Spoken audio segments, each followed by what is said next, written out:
इस सेशन में हम लोग कॉन्सेप्ट ऑफ इंडेक्सिंग पढ़ेंगे। Okay, indexing with reference to databases. Okay, तो जैसे कि आपको पता है कि डेटाबेस जो होता है उसको स्टोर कहाँ कराते हैं? सेकेंडरी मेमोरी में। ओके, अब सपोज करो मेरी ये क्वेरी है, select asterisk from student where roll number equal to 05। मतलब 05 रोल नंबर के रिस्पेक्टिव जो रिकॉर्ड है, वो जो टपल है वो हमको आउटपुट में चाहिए। ओके, अब यहां पर आप देखो कि इस क्वेरी को एग्जीक्यूट कराने का काम कौन करेगा? सीपीयू करेगा।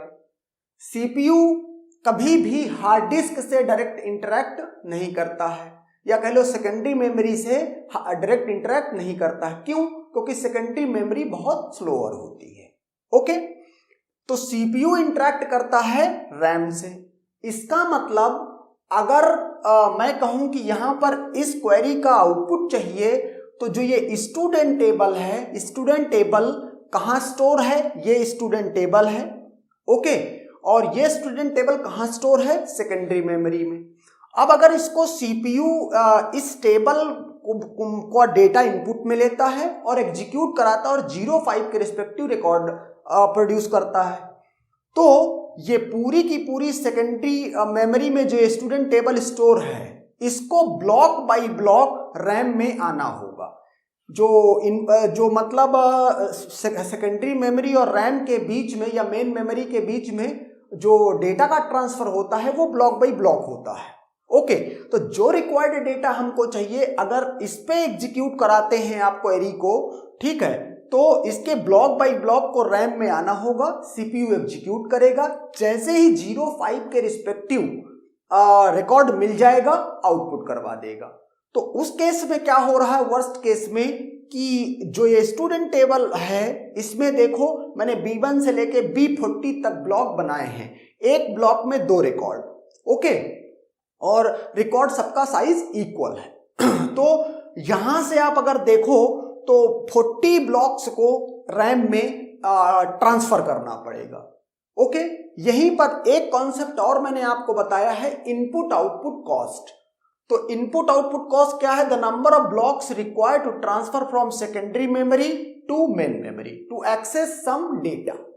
ओके, तो होता क्या है कि अगर ऐसे आप एग्जीक्यूट करा रहे हैं तो जो इनपुट आउटपुट कॉस्ट है वो बहुत बढ़ जाती है।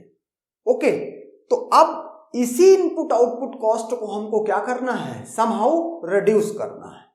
ओके, तो कहता है to reduce the input output cost indexing is being used. Okay, it is very inefficient for the system to read every tuple in the student relation to check if the roll number value is 05। वही बात जो मैंने कही कि इसके हर record को read किया जाए और रोल नंबर की वैल्यू जब 05 है तो उसके रिस्पेक्टिव उसको आउटपुट कराया जाए। अब अगर इसके हर रिकॉर्ड को रीड करना है तो इसके डेटा को रैम में आना पड़ेगा, ट्रांसफर करना पड़ेगा ब्लॉक को। ओके, तो इसीलिए कह रहे हैं इनएफिशिएंट होता है। नाउ द इंडेक्सिंग थिंग कहता to retrieve student record with given roll number, the database system would look up an index to find on which disk block the corresponding record resides and then fetch the disk block to get the appropriate student record. Meaning कि इसके सारे block को यहां से यहां transfer ना करें। क्या करें? पहले कह रहा है एक इंडेक्स फाइल होती है, ये भी कहां स्टोर होती है? सेकेंडरी मेमोरी में। और जो इंडेक्स फाइल होती है इसका साइज बहुत कम होता है, या आप कह लो इसमें जो टोटल नंबर ऑफ ब्लॉक्स होते हैं वो बहुत कम होते हैं as compare to student table. Okay, दोनों सेकेंडरी मेमोरी में रखे हुए हैं, लेकिन कहता है कि इस इंडेक्स फाइल को रैम में ले आया जाए, यहां से ये सर्च कर दिया जाए कि जो रिकॉर्ड हमको नीड है वो रिकॉर्ड किस ब्लॉक में रिसाइड करता है, और सीधे उस ब्लॉक को एक्सेस किया जाए और आउटपुट कराया जाए। ओके, तो चूंकि इंडेक्स फाइल का साइज बहुत कम है as compare to this student data file, तो हमको क्या होगा, ब्लॉक तो ये भी ट्रांसफर करा के रैम में लाने पड़ेंगे, लेकिन ये नंबर ऑफ ब्लॉक्स क्या हैं, यहां पर B1 से देखिए, जैसे इसी पर्टिकुलर इंस्टांस के लिए देखो तो इसमें 40 ब्लॉक हैं और इसमें 20 ब्लॉक हैं। ओके, और जनरलाइज करने के लिए मैंने इसमें M blocks, capital M blocks बोल दिया है। ओके, तो ये एक बात हो गई। अब देखते हैं कि कैसे ये काम होता है। जो डेटा फाइल में, ये जो डेटा फाइल है ये इसमें एक सर्च की फील्ड होती है। रोल नंबर को मैं सर्च की फील्ड बोल रहा हूं। क्यों बोल रहा हूं, क्योंकि देखो इसमें रोल नंबर इक्वल टू 05 है, इसका मतलब सर्च की फील्ड क्या है, सर्च की फील्ड ये रोल नंबर है। ओके, तो इंडेक्स फाइल में ये सर्च की फील्ड होती है एक हमेशा। ओके, और दूसरी फील्ड होती है ब्लॉक टू पॉइंटर। मींस अगर देखो यहां पर रोल सर्च की फील्ड में जो वैल्यूज हैं उनको एज इट इज मैंने यहां पर लिख लिया है। ओके, अब क्या कह रहा हूं कि जैसे यहां पर देखो 01 और 02 ये दो रोल नंबर हैं, ये किस ब्लॉक में है, B1 में। तो B1 का जो ये 1 है उसको मैंने पॉइंटर एज्यूम कर लिया। एक्चुअल में तो यहां पर एड्रेसेस जो होंगे वो यहां पर आएंगे।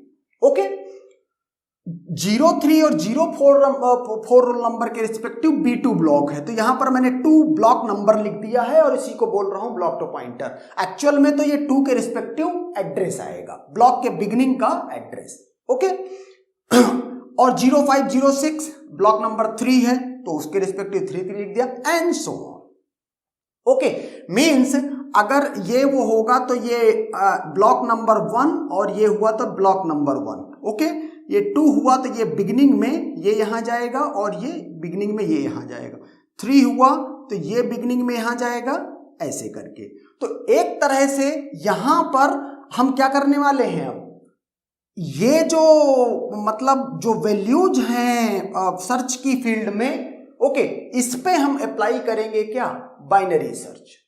ओके, और बाइनरी सर्च अप्लाई करके क्यों बाइनरी सर्च अप्लाई करेंगे, क्योंकि इंडेक्स फाइल जो होती है वो क्या है, ऑलवेज सॉर्टेड। ओके, हमेशा ये सॉर्टेड मतलब ऑर्डर्ड फाइल होगी, हमेशा सॉर्टेड होगी। अब जब ये हमेशा सॉर्टेड है तो इसकी फील्ड्स पर हम क्या कर सकते हैं, हम अप्लाई कर सकते हैं बाइनरी सर्च।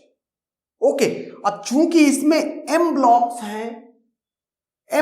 हैं तो हमको जो क्या बोलते हैं कि इनपुट आउटपुट कॉस्ट निकालनी है। इनपुट आउटपुट कॉस्ट कि 05 रोल नंबर इसमें से सर्च करने के लिए वर्स्ट केस में या कह लो कि वर्स्ट केस में कितने ब्लॉक ट्रांसफर करने पड़ेंगे यहां से रैम में। ओके, तो यहां पर ये वैल्यूज शॉर्टेड होने की वजह से अगर M ब्लॉक्स हैं तो हम कितने ब्लॉक ट्रांसफर करने पड़ेंगे बाइनरी सर्च में, log m बेस 2। ओके, और log m बेस 2 ब्लॉक्स को यहां ट्रांसफर करेंगे और इतने में हम ये बता देंगे कि जो 05 हमारा ये रोल नंबर है उसके रिस्पेक्टिव जो ब्लॉक नंबर है वो 3 है, और 3 जैसे ही मिलेगा तो हम क्या करेंगे, यहां पर पहुंच जाएंगे। ओके, इस पर्टिकुलर ब्लॉक में पहुंच जाएंगे और इस ब्लॉक को उठा करके रैम में ले आएंगे और यहां पर रोल नंबर इक्वल टू 05 के रिस्पेक्टिव पूरा रिकॉर्ड ये वाला एक्सेस करके आउटपुट करा देंगे। तो कितने ब्लॉक टोटल ट्रांसफर हुआ, log m बेस 2 तो इंडेक्स फाइल से हुआ और एक ब्लॉक और ट्रांसफर करना पड़ा, कौन सा वाला, ये B3 ब्लॉक को और ट्रांसफर करना पड़ा, क्योंकि B3 ब्लॉक में कौन सा रिकॉर्ड हमको चाहिए उसको वहां पर और अलग से क्वेरी एग्जीक्यूट करनी पड़ेगी, सर्च करना पड़ेगा। तो एक ब्लॉक और ट्रांसफर हुआ, तो टोटल जो इनपुट आउटपुट कॉस्ट हो गई log m base 2 plus 1 blocks का ट्रांसफर किया गया है। ओके, ये कॉन्सेप्ट है इंडेक्सिंग का। जबकि अगर ये इंडेक्सिंग आप ना यूज करते तो आपको B1 से लेके B40 तक था पूरे 40 ब्लॉक रैम में ट्रांसफर करने पड़ते, लेकिन अभी आपको log m बेस 2 मतलब log 20 बेस 2 प्लस 1 ब्लॉक सिर्फ ट्रांसफर करने पड़े। तो ये इंडेक्सिंग की वजह से इनपुट आउटपुट कॉस्ट रिड्यूस हो रही है। यहां पर कुछ पॉइंट और नोट करने लायक हैं। कि ये जो डेटा फाइल है यहां पर देखो सर्च की जो फील्ड है वो सॉर्टेड है। ओके, लेकिन ये डेटा फाइल ये सॉर्टेड भी हो सकती है और आप कह सकते हैं और अनसॉर्टेड भी हो सकती है। ओके, ये फाइल अनसॉर्टेड भी हो सकती है। ओके, तो इस तरह से हम इसका आउटपुट पा सकते हैं। अब यहां पर ये तो मैं बता ही चुका हूं कि ये logm base 2 क्या है, which block in index file contains require record, कि इसमें हमने जो बाइनरी सर्च करके अप्लाई करके logm base 2 निकाला वो है। और +1 क्यों, क्योंकि जो ये एक ब्लॉक को और रैम में हम उठा के ला रहे हैं, ट्रांसफर कर रहे हैं। ओके, तो ये हो गई input output cost with indexing. अब कुछ ऑब्जर्वेशन है वो देख लेते हैं। कहता है साइज ऑफ ब्लॉक, जो साइज ऑफ ब्लॉक होता है वो सिस्टम डिफाइंड होता है। ऑपरेटिंग सिस्टम मीन्स जब डिजाइन होता है तो ऑपरेटिंग सिस्टम ये बात बताता है कि ब्लॉक का साइज क्या होगा।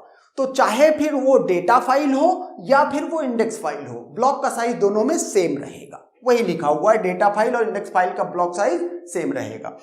1 entry in index file, index file में हमेशा क्या एंट्री होगी, एक होगी सर्च की फील्ड और दूसरी होगी block to pointer. Block to pointer का मतलब कि उस सर्च की के रिस्पेक्टिव वो ब्लॉक नंबर क्या है। ओके, ब्लॉक नंबर क्या है या कह लो कि ब्लॉक का एड्रेस क्या है, किस ब्लॉक में ये पर्टिकुलर सर्च की प्रेजेंट है। ओके, अगर साइज की बात करें कि एक एंट्री जो इसमें है उसका साइज क्या है, तो कहता है जो साइज होगा इस सर्च की फील्ड का प्लस इस ब्लॉक पॉइंटर का। ओके, इसको जोड़ दो तो एक पूरी जो एंट्री है इसकी उसका साइज मिल जाएगा। ओके, तीसरा point, size of 1 entry in index file is very much smaller than size of 1 entry in data file. ऐसा हो रहा है क्योंकि जो इसका एक रिकॉर्ड का साइज है और इसकी जो एक एंट्री का साइज है, जो एक एंट्री का इसका साइज है वो बहुत छोटा है। किसके, इसके एक रिकॉर्ड से। अब यहां एग्जांपल के लिए मैंने सिर्फ 3 फील्ड ली हैं, लेकिन यहां पर ऐसा हो सकता है कि 100 फील्ड्स हो। ओके, 100 एट्रीब्यूट हो इस टेबल में, जबकि इसमें हमेशा 2 ही फील्ड होंगी, 2 ही एट्रीब्यूट होंगे। ओके, तो इस वजह से इसकी एक एंट्री का साइज बहुत कम होता और इसी वजह से क्या होता है कि इसके एक ब्लॉक में कई एंट्रीज आ जाती हैं, या कह लो कि इसके एक ब्लॉक में जो नंबर ऑफ एंट्रीज होंगी वो बहुत ज्यादा होंगी एज कंपेयर टू इसके एक ब्लॉक में total number of entries. Okay, वही ये पॉइंट लिखा हुआ है ब्लॉक फैक्टर के टर्म में, क्या कि block factor of index file क्या है, very much greater than block factor of data file. Block factor क्या है कि एक ब्लॉक में कितने रिकॉर्ड आ रहे हैं या कितनी एंट्रीज आ रही हैं। Okay, number of blocks in index file is very much smaller than number of blocks in data file. अब चूंकि एक एंट्री का साइज बहुत छोटा है, यहां पर एक एंट्री का साइज बहुत बड़ा है, ब्लॉक का साइज तो दोनों के लिए सेम है, तो इसमें जो नंबर ऑफ एंट्रीज आएंगी वो बहुत ज्यादा हो जाएंगी। अब जब बहुत ज्यादा एंट्री हो जाएंगी तो क्या होगा, चूंकि जितनी सर्च की फील्ड में वैल्यूज हैं उन सभी को ही स्टोर कराना है सिर्फ, तो यहां पर एक एंट्री का साइज चूंकि बहुत कम है तो एक ब्लॉक में कई एंट्रीज आएंगी। अब जब एक ब्लॉक में कई एंट्रीज आएंगी जो total number of blocks required होंगे सारी एंट्रीज को स्टोर कराने के लिए वो बहुत कम हो जाएंगे। वही ये पॉइंट लिखा हुआ है। ओके, तो इस तरह से ये इंडेक्सिंग का कॉन्सेप्ट है। Okay, and that's done.